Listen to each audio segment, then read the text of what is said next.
Could you still face it calmly if your wife's soul resided in your daughter's body? When intimacy turns into taboo and distance becomes betrayal, how exactly are you supposed to choose? This is a story that appears warm on the surface, but is actually spine-chilling. Today, let's dive into this ultimate puzzle of love and ethics, Himitsu. It is an ordinary morning like any other. After saying goodbye to her husband, Naoko and their daughter Monami board a long-distance bus to visit her parents. Looking at the snowy scenery outside the window, the mother and daughter happily plan to go skiing once they arrive. No one could have imagined that this would be a journey to hell. Due to fatigue, the bus driver's eyelids drop for a split second on the mountain road, and the entire vehicle plunges off a cliff like an out-of-control beast.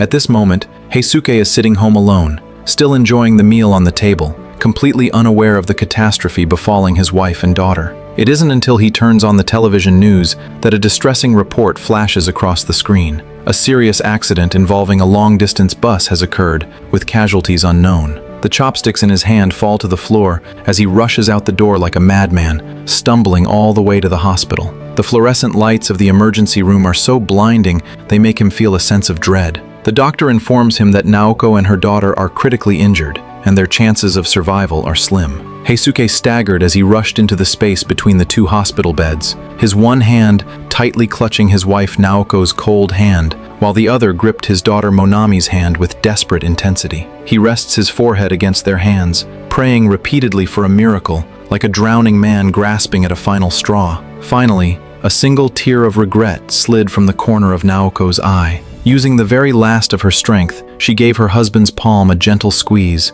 and then she ceased breathing forever. In this heartbreaking moment, no one notices a faint red light flashing quietly between their tightly interlocked hands, as if something inexplicable is sliding from one person's body into another's soul. Immediately after, Monami, who was originally in a deep coma on the bed, slowly opens her eyes. She looks at her father, who is nearly collapsing by the bedside, and the first sentence she speaks leaves Heisuke frozen in place. 先生呼んでくる。待って、ヘイちゃん。直子よ。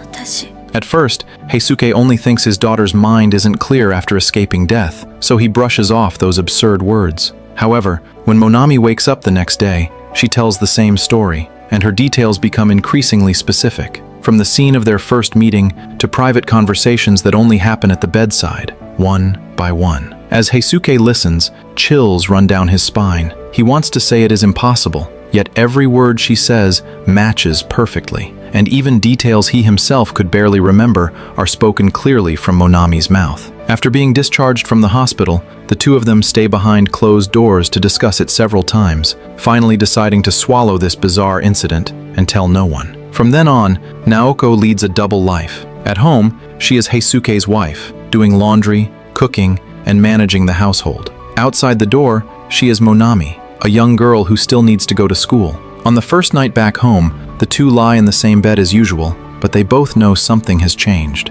When Heisuke closes his eyes, he thinks of Naoko, but when he opens them, he sees Monami's face. He tosses and turns for most of the night with a hollow feeling in his heart, not knowing how to live the days ahead. As time passes, it seems they slowly get used to the rhythm. Naoko keeps the house tidy every day and takes good care of the flowers in the yard. Heisuke goes to work on time and finds a hot meal waiting for him when he returns. Sometimes, Naoko reaches out to touch his chin, a gesture identical to the one she used to make, causing Heisuke to feel for a moment that nothing has changed. Except they both strictly avoid mentioning the name Monami, as if the moment that name is spoken, the hard-won peace before them will shatter. Yet when she is alone, Naoko often drifts off into deep thought. Sitting in Monami's room, the happy moments between mother and daughter flash before her eyes, and her heart feels as if it is being gripped tightly. She knows her soul has occupied her daughter's body, but she dares not, and does not want to think deeply about where her daughter has gone.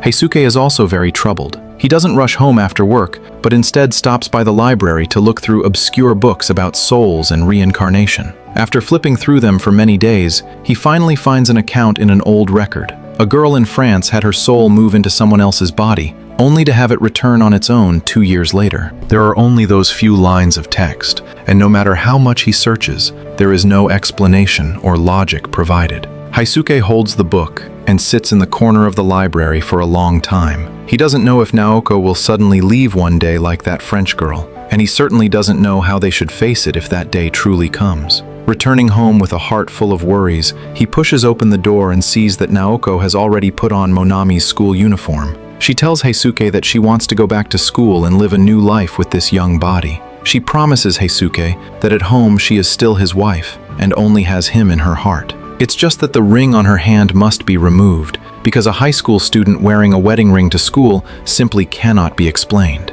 Heisuke nods and says nothing more. He knows in his heart that from now on, their lives are likely to change. Naoko adapts to school faster than expected. Feeling uneasy, Heisuke specifically goes to see Monami's teacher, Taeko, saying Monami can't remember some things after the accident and asking the teacher to look after her. Taeko, already feeling sympathetic toward his family for suffering such a great tragedy, agrees readily and tells him to set his mind at ease. Strangely enough, although Monami is gone, the things she learned still remain in this body. Naoko can remember things after hearing them once in class and performs smoothly in exams, with her grades ranking at the top of the class, and neither her classmates nor teachers notice anything unusual. One day, halfway through dinner, Naoko suddenly puts down her chopsticks and says something that makes the room go silent instantly. The moment Naoko finished those words,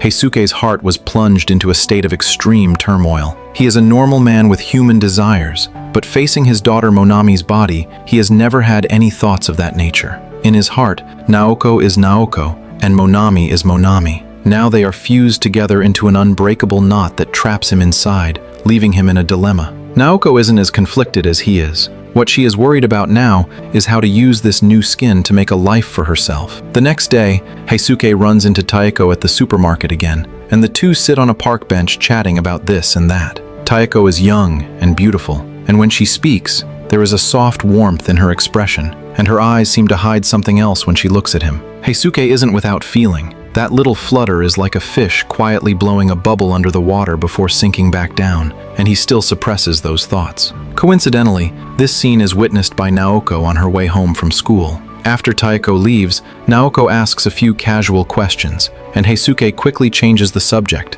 fearing she might overthink things. The two of them sit on the swings and start talking. Naoko says very seriously that she wants to apply for medical school, thinking she might find answers through medicine. Besides, since God has allowed her to live again, she doesn't want to waste it and wants to use this young body to experience a different life and make up for the regrets of those years. Seeing the sparkle in her eyes as she speaks, Heisuke feels a sourness in his heart that he can't quite describe. But he doesn't stop her and nods in agreement. From that day on, Naoko is like a wound-up clock. While soup is simmering on the stove, she holds a book in her hand, chanting study notes while waiting for the water to boil. That young brain is very efficient, and coupled with her own refusal to give up, she actually manages to get into medical school. On the evening the results are posted, they go out for some drinks to celebrate. As they drink, Naoko suddenly brings up Taeko, telling Heisuke that if he likes her, he should go for it boldly, and she won't stand in his way. Heisuke doesn't take the bait.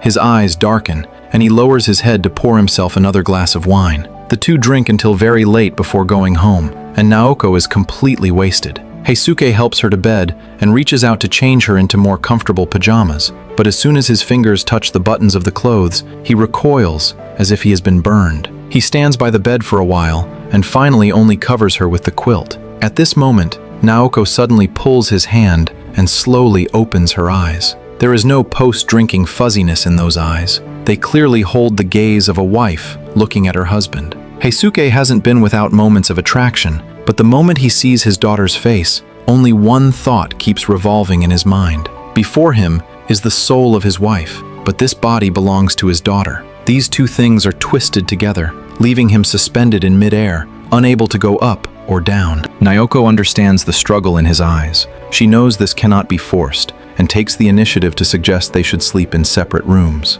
It isn't that Heisuke isn't reluctant, but after thinking it over, there seems to be no better way. From that day on, the two of them sleep in separate rooms. Life continues as usual, but something has quietly changed in the shadows, as if they have reached a fork in the road, and no one can say for sure which way to turn. By the time Naoko enters university, she is surrounded by vibrant young people. She quickly joins the school's surfing club and becomes very close to a senior, living a bustling life as if making up for all the youth she had previously missed. Heisuke's side, however, is a different story, as his home is cold and lonely, with only a few potted plants in the yard to keep him company. Every day after returning from work, he faces the empty house without a single soul to talk to. He feels as if he has lost both his wife and his daughter at the same time, unable to reach either side. What makes it even harder for him is Naoko's change. Whereas they used to have endless things to talk about, they now barely say a few words throughout the day. Naoko often talks on the phone with male classmates until the middle of the night, and sometimes boys even drop her off at the front door. Heisuke can't help but ask a few times, but Naoko always claims they are just ordinary friends. Yet Heisuke doesn't feel at peace, fearing that Naoko will be deceived by those young men, and even more afraid that his wife's heart is slowly drifting away from him. Driven by an inexplicable impulse, he installs a wiretap on the telephone. Sure enough, he overheard Naoko making an appointment to go out. Even to prevent him from stopping her, she had a female classmate call her in advance to provide an excuse. This level of concealment causes Heisuke's inner suspicion to grow even deeper. To shatter his wife's intentions, he intentionally lets Naoko go out, only to rush out the moment they meet. He directly refuses to let the man see Naoko again in his capacity as her father, and makes a huge scene at the dating venue. This incident leads them into a massive argument. Naoko believes that she is an adult who should have her own privacy, and that no one should be monitoring her like this. Heisuke also loses his temper, as he firmly believes Naoko is his wife, and that even if she is wearing their daughter's identity, she cannot just casually fall in love with someone else.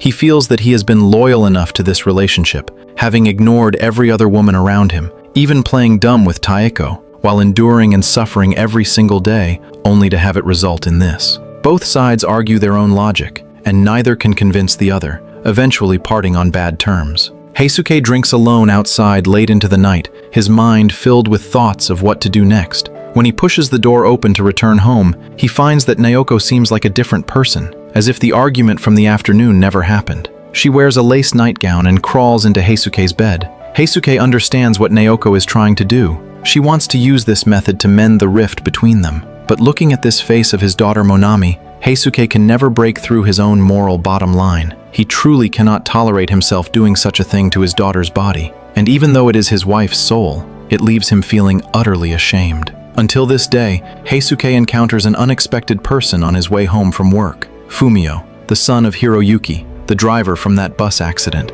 After a few words of conversation, Heisuke learns that Fumio is not Hiroyuki's biological child. Yet Hiroyuki had known this for a long time and never mistreated the mother or son because of it. Later, when Fumio's mother fell ill, Hiroyuki worked desperately day and night just to earn more for medical expenses. Fatigue accumulated bit by bit until that morning when the steering wheel slipped and the man and the vehicle plummeted off the cliff. Fumio tells this with a calm tone, as if telling a story that has nothing to do with himself. But as Heisuke sits there listening, something in his heart slowly begins to loosen. He suddenly understands one thing. Hiroyuki worked himself to the bone just to make his family's life a little better. Although the person is gone and the family is scattered, that intention was pure. And making one's family happy is the most solid goal of all. Heisuke returns home to find Naoko watering flowers in the yard. He stands beside her for a moment and calls out the name Monami. This is the first time he has called her by their daughter's name. The watering can in Naoko's hand pauses as she looks up at Heisuke, the light in her eyes darkening bit by bit before brightening again, eventually turning into a layer of mist. She opens her mouth but cannot say a single word, turning to run back into the house. Suppressed sobbing sounds drift from the room, intermittent and sounding as if something has shattered. The teddy bear containing the ring is gripped in her hand so tightly that her knuckles turn white. Heisuke stands in the yard, listening to the crying coming from inside, not moving an inch. He doesn't know if his decision is right, only that Naoko should live her own life, and Monami should have her own future. Both are trapped in this body, and no one can get out, so it is better if he lets go first. That night, he drank a lot of alcohol, and his mind was in a muddle, not knowing when he fell asleep. The next morning, he is awakened by a familiar address, and at that moment, he is instantly stunned. When those calls of "Daddy" come from his daughter's mouth, Heisuke's hangover instantly clears. He stares intently at the person before him. That gaze and that tone clearly belong to Monami, the daughter he thought would never return. To help Monami understand what happened over the last 2 years as quickly as possible, Heisuke pulls out the admission notice and photos taken over the years, laying them out one by one before her. But all of this is too bizarre for Monami. She tries desperately to understand, but her brain seems unable to handle it as her vision goes black and she slumps down. When she wakes again, the tone of her speech has changed back to Naoko. Heisuke knows in his heart what this means. Monami's soul is waking up bit by bit, and Naoko will likely disappear forever. The time left for them is running out. During those final days, Heisuke sets aside all his work and stays by Naoko's side constantly. By day, she is Monami, a vibrant teenage girl chirping to him about things at school and occasionally recording a video for the camera, saying it is for her mother to see her current self. When night falls, Monami sleeps and Naoko awakens. Then, Naoko and Heisuke talk about this and that just like they used to. The mother and daughter share one body, leaving messages in a diary, using this method to endure the days before the final parting. But Heisuke slowly realizes that the time Monami stays awake is getting longer and longer. Recalling the records of that French girl he looked up before, he feels that Naoko's soul will vanish sooner or later. Until this day, Heisuke and Naoko come to that familiar seaside, the place where they had their first date when they were young. The sea breeze blows over with a salty taste, and Naoko knows this is their final meeting. When the setting sun dyes the sea surface orange-red, she reaches out to touch Heisuke's chin. That movement is very light and slow, like stroking an old object she will never see again. Then she rests her head on Heisuke's shoulder and closes her eyes. From then on, Naoko never wakes up again. Years pass in a flash. Heisuke personally sees his daughter into the wedding hall, handing her over to another man. Once the guests have dispersed,